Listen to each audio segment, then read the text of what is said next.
On this Veterans Day, we want to turn our attention to the other war, the war within. Each day, on average, more U.S. veterans die by suicide than were killed in combat in Vietnam, Iraq, or Afghanistan combined, according to the VA. That devastating statistic driven in part by high levels of PTSD. For instance, 29% of vets who served in Afghanistan and Iraq returned with PTSD. The urgency of the problem and the dearth of successful treatments is leading a growing number of veterans and medical professionals to consider new treatments. I want to bring in Dr. Vin Gupta, MSNBC medical contributor. Excuse me, Dr. Vin, I might need you. And major in the U.S. Air Force Reserves.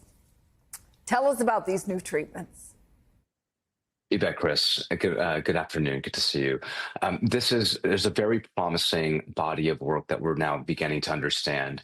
It's the use of psychedelics to treat treatment-resistant PTSD, anxiety, depression amongst veterans, which we know, as you said beautifully in the tee-up, tends to be higher in that population than non-vets. Treatment resistance for those conditions is only spiking 30% in some cases. People are not responding to conventional therapies. So what have we seen?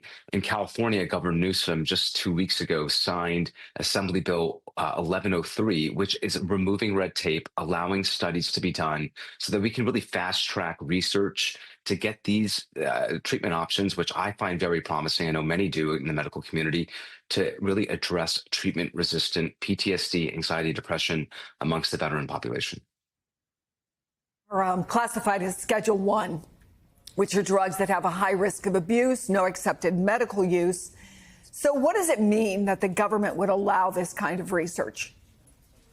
Well, the Biden administration, Chris, in their waning days, actually approved the first VA-funded study to look at psychedelics, which interact and really modify our serotonin system in our brain and regulates serotonin in our brain and allows us and really alters perception, brain functioning overall. But the idea here is that these psychedelics, MDMA, psilocybin, there's others, really can potentially help reset neural connections in our brain and take what are traumatic ways to deal with prior trauma or unhealthy ways to deal with trauma and reset how we deal with those and hopefully promote newer, healthier ways to deal with trauma. That's the idea here, that psychedelics can do something that current treatment options cannot do, which is to effectively reset our neural connections when it comes to trauma. So that's the idea here. VA's funding studies, Chris.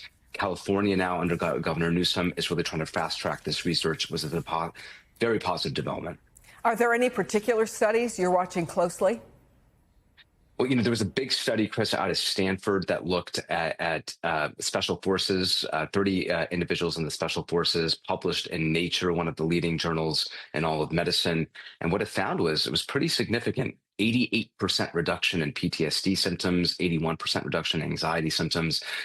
As these high quality studies come out and are published in the leading journals across the world, there's telling the same story here, which is we need to be paying attention. We need to cut red tape. And what's happened in the past to guide this therapeutic category maybe should not be guiding what we do in the future. So the past is not prologue. Dr. Vin Gupta, thank you. Sorry for the allergy attack. And thank you for your service, my friend. Much appreciated. Thank you.